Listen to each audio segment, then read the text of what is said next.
안녕하세요. 바라봄교회 박동성 목사입니다. 2월 둘째 주 매일 성경 한 주간 미리 보기입니다. 이번 주 매일 성경 묵상 본문은 마가복음 2장 1절부터 4장 34절까지입니다.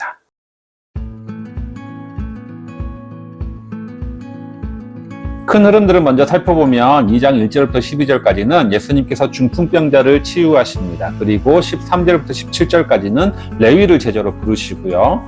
일단 여기까지 예수님의 갈릴리 초반 사역은 큰 어려움 없이 진행이 됩니다. 그런데 곧 이후부터 예수님의 사역은 다른 사람들과 논쟁거리를 일으키게 되는데요. 그 이유는 예수님께서 안식일에도 귀신을 쫓아내는 등 거침없이 사역을 진행하셨기 때문이고, 또 하나는 먹는 문제와 관련이 됩니다. 시작은 세리와 죄인들과 함께 식사하셨던 것이 문제가 되는데요. 이러한 예수님의 사역들은 금식 논쟁, 안식일 논쟁, 그리고 급기야 바알세불 논쟁까지 이어지게 됩니다.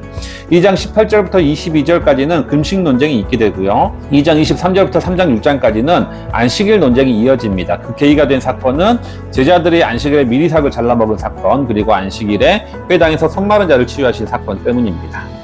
3장 7절부터 12절까지는 예수님의 인지도가 높아지면서 많은 사람들이 예수님을 찾게 되고, 그로 인해서 12제자를 부르시는 사건이 잠깐 있게 되고요. 그 다음에 예수님의 세 번째 논쟁이 이어지는데 바알세불 논쟁입니다. 3장 20절부터 3장 끝까지는 바알세불 논쟁이 일어남과 동시에 급기야 예수님의 가족들까지 예수님을 보호하기 위해 찾아오는 내용까지 있습니다.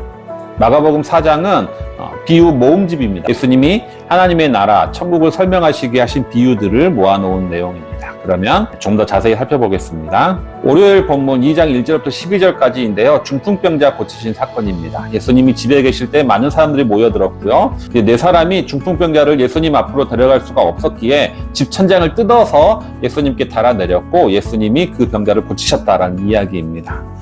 평범한 병고침 사건이지만 이 사건을 특별하게 해주는 것은 예수님이 이 병을 치료하시기 전에 먼저 죄사함을 선포했다는 사실입니다. 예수님이 병을 고치시기 전에 먼저 죄사함을 선포했다는 사실은 실제로 이 중풍병자가 죄인이었을 수도 있지만, 다른 한편으로 보면 이 중풍병자가 가지고 있는 죄책감으로부터의 해방을 선포하신 내용입니다. 이 당시 병은 죄의 결과였기 때문에 병에 걸린 사람은 육체적인 고통과 함께 내면의 죄의식을 가지고 있었고요. 그리고 주변인들의 정죄에 시달려야 했습니다. 그렇기 때문에 예수님은 육체적인 치유뿐만 아니라 죄책감으로부터의 해방도 선포하신 것이죠. 또 한 가지 주목할 점은 예수님의 이 사역에 처음으로 서기관이 등장했다는 사실입니다. 이는 예수님과 종교 지도자 간의 갈등이 시작됨을 암시해 주고요. 동시에 예수님이 유명해짐에 따라 서기관과 바리새인의 주목을 받기 시작했음을 보여주는 장면이라 할 수가 있겠습니다. 그 다음 13절부터 17절까지는 먼저 레위를 제자로 부르신 이야기입니다. 예수님은 세금을 징수하고 있는 레위를 보셨고 제자로 부르셨습니다. 그리고 레위는 주님을 따릅니다. 세리는 유대인 모두에게 미움을 받는 존재입니다. 특히 어부들에게도 세금을 거두기 때문에 이미 예수님의 제자가 된 4명의 어부 출신의 제자들과는 사이가 좋지 않을 것이 뻔합니다. 하지만 예수님은 동족들에게 고통을 주는 이 세리를 보고 비난하는 것이 아니라 그 내면에 있는 죄의식과 죄책감, 그리고 새로운 인생을 시작하고자 하는 그 마음을 보셨던 거죠. 그래서 그에게 그 길을 벗어나서, 죄된 길을 벗어나서 새로운 제자의 길을 제시했고, 레위는 그를 따르게 됩니다. 이후 레위가 세리를 그만두면서 마련한 송별의 자리에 많은 세리들과 죄인들, 그리고 예수님과 제자들의 식사 자리를 함께 됩니다. 그리고 그것을 본 바리새인들은 제자들에게 예수님이 왜 죄인들과 식사하느냐라고 따집니다. 그러자 예수님은 병든 자에게 의사가 필요한 것처럼 의인이 아니라 죄인을 부르러 왔다라고 대답을 하는 거죠. 여기서 바리새인과 예수님이 죄인을 바라보는 시각의 차이가 드러납니다. 바리새인들은 죄인은 바뀌지 않을 것이라고 생각합니다. 그렇기 때문에 유대 공동체에서 배제하고 그냥 상종하지 않는 것이 가장 좋은 방법이라고 생각했던 거죠. 하지만 예수님은 병을 고칠 수 있듯이 죄인도 바뀔 수 있다라고 말씀하십니다. 죄인은 바뀌지 않는다 라고 생각했던 바리새인들은 레위를 변화시키지 못했습니다. 하지만 죄인도 바뀔 수 있다, 이렇게 변화를 긍정했던 예수님은 세리였던 레위를 위대한 사도로 바꾸시는 거죠. 중풍병자를 고치실 때 서기관은 예수님에 대한 불만을 직접 제기하지 않고 속으로만 생각했습니다. 그런데 죄인과 식사할 때 바리새인들은 아직까지 예수님께 직접 문제 제기를 하지 않았고 이제 제자들에게 불만을 제기했던 거죠. 하지만 이젠 예수님과의 논쟁을 곧 시작하게 됩니다. 갈릴리 초기 사역에서 종교 지도자들과 예수님과의 갈등은 3가지 이슈에서 진행되는데요. 첫째는 금식 논쟁, 둘째는 안식일 논쟁, 셋째는 바알세불 논쟁입니다. 먼저 2장 18절부터 22절은 금식 논쟁입니다. 요한의 제자들과 바리새인들은 금식하는데 왜 당신과 제자들은 금식하지 않느냐라는 문제 제기를 사람들이 제기합니다. 그때 예수님은 새로운 시대가 왔다, 이것을 비유로 말씀하시는 거죠. 예수님이 하시는 비유들은 당시 가난한 사람들의 삶의 모습들이 그대로 담겨 있습니다.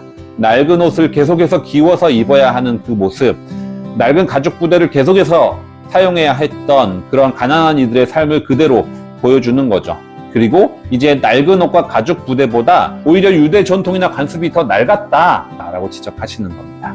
2장 23절부터 3장 6절까지는 두 번째 논쟁, 안식일 논쟁입니다. 안식일 논쟁은 두 번에 걸쳐 있게 되는데요. 첫 번째 논쟁은 2장 23절부터 28절까지 제자들이 안식일에 배고픈 미리삭을 잘라먹은 사건과 관련이 됩니다. 여기서 우리가 주목해야 할 점은 바리새인들이 지목하는 것은 남의 밭에 들어가서 왜 밀을 먹느냐, 그 문제가 아니라는 점입니다. 허기진 사람이 배고픔을 면하기 위해서 남의 밭에서 곡식을 먹는 것은 율법에서 허락되었기 때문입니다. 다만 이들이 지적하는 것은 왜 안식일에 일을 하느냐라는 겁니다. 이에 예수님은 다윗을 예로 들어서 대답하는 거죠. 다윗이 사울을 피해서 도망칠 때 너무나 배고픈 나머지 제사장만 먹어야 했던 진설병을 먹은 사건이 있습니다. 그 사건을 예로 들어서 바리새인들에게 왜 안식일에 일을 하느냐라는 질문에 예수님은 배고파서 그런 거 아니냐라고 대답을 하시는 거죠. 여기서 바리새인과 예수님의 또 다른 시각 차이가 드러나는데요. 사람을 볼 때 어떻게 보느냐입니다. 바리새인들은 예수님의 제자들을 안식일법을 어긴 사람 이렇게 보고 있지만 예수님은 예수님의 제자들을 배고픈 사람 이렇게 보고 있습니다. 두 번째 안식일 논쟁은 회당에서 일어납니다. 3장 1절에서 6절까지인데요. 회당에서 한쪽 손 마른 사람이 있는데 사람들은 예수님이 어떻게 하나 이렇게 지켜보고 있습니다. 그때 예수님은 먼저 그들에게 질문합니다. 안식일에 선을 행하는 것과 악을 행하는 것, 생명을 구하는 것과 죽이는 것, 어느 것이 옳으냐라고 질문을 합니다. 답은 너무나 뻔하죠. 하지만 아무도 대답하지 않습니다. 예수님은 그들이 보는 앞에서 손 마른 사람을 고쳐줍니다. 바리새인들은 그 즉시 자리를 박차고 나가서 헤롯 왕과 함께 예수님을 죽일 계획을 짜는 거죠. 예수님은 안식일에 생명을 구원하고 있는데 바리새인들은 안식일에 생명을 죽이는 모의를 하는 겁니다. 이제 세 번째 논쟁으로 들어가기 전에 두 가지의 이야기가 그 사이에 삽입되어 있습니다. 3장 7절부터 12절은 예수님의 인기가 높아졌다는 이야기이죠. 예수님께 많은 사람이 찾아오시고 예수님은 귀신을 많이 쫓아내셨다라는 이야기가 있습니다. 13절부터 19절까지는 그 예수님을 따르는 무리들이 많아지니까 이제 예수님이 12제자를 부르시는 내용이 기록되어 있습니다. 그리고 세 번째 논쟁, 바알세불 논쟁으로 이어집니다. 3장 20절부터 35절은 바알세불 논쟁입니다. 유명해진다는 것은 안티들이 많아진다는 것을 의미하는 거죠. 예수님의 인기가 높아질수록 적대자들도 증가합니다. 그리고 나쁜 소문도 돌기 마련입니다. 예수님이 귀신 들렸다 또는 미쳤다, 그리고 귀신의 왕이라는 바알세불의 능력을 사용한다라는 소문이 들어가는 거죠. 예수님이 기적을 행하는 것은 너무나 명백하니까 부정할 수가 없다 보니까 그 능력의 출처가 귀신이다 이렇게 거짓 소문을 내는 겁니다. 그러다 보니까 예수님의 친척과 가족들까지 예수님을 붙들려고 옵니다. 아마도 이들은 예수님을 보호하기 위한 선한 의도였을 것이라 생각이 됩니다. 이러한 소문들이 많이 이니까 진상조사를 하기 위해서 서기관들의 신문이 시작되는데 특히 예루살렘에서 내려온 서기관이라고 마가복음은 기록하고 있습니다.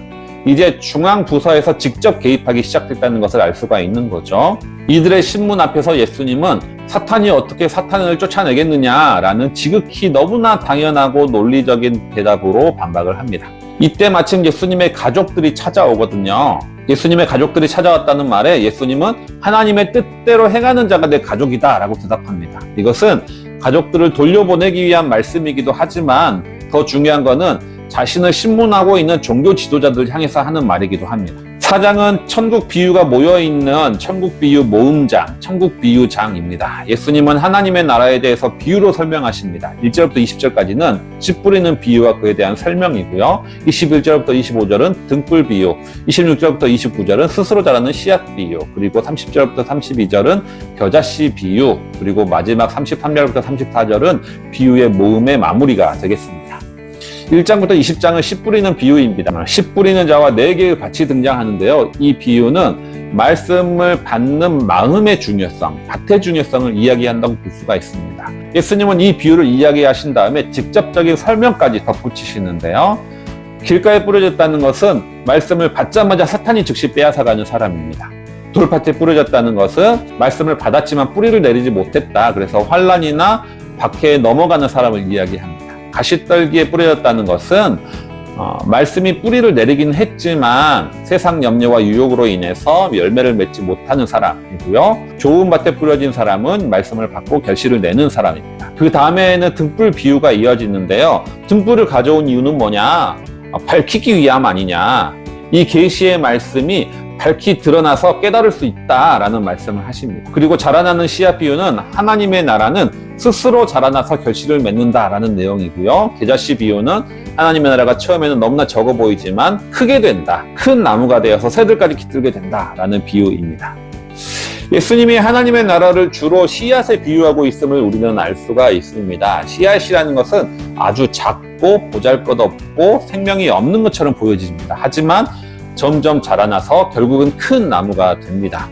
하나님의 나라가 바로 이렇다는 거죠. 이 스스로 자라는 하나님의 씨앗을 결실을 내기 위해서는 내 마음이 좋은 밭이 되는 것도 중요합니다. 좋은 밭이 되는 사람은 이 작은 씨앗에서 하나님의 나라를 기대하는 사람입니다. 내 작은 삶이, 공동체가 너무나 작고 보잘것없처럼 느껴지지만 그 안에 하나님의 나라가 있고 영원한 나라가 있다는 것을 소망하고 품는 사람인 겁니다. 오늘 매일 성경 한 주간 미리 보기는 여기까지입니다. 한 주간 하나님의 말씀을 가까이 하면서 그 안에 하나님 나라의 소망을 갖고 나가시는 모든 성도님들 되시기 바랍니다.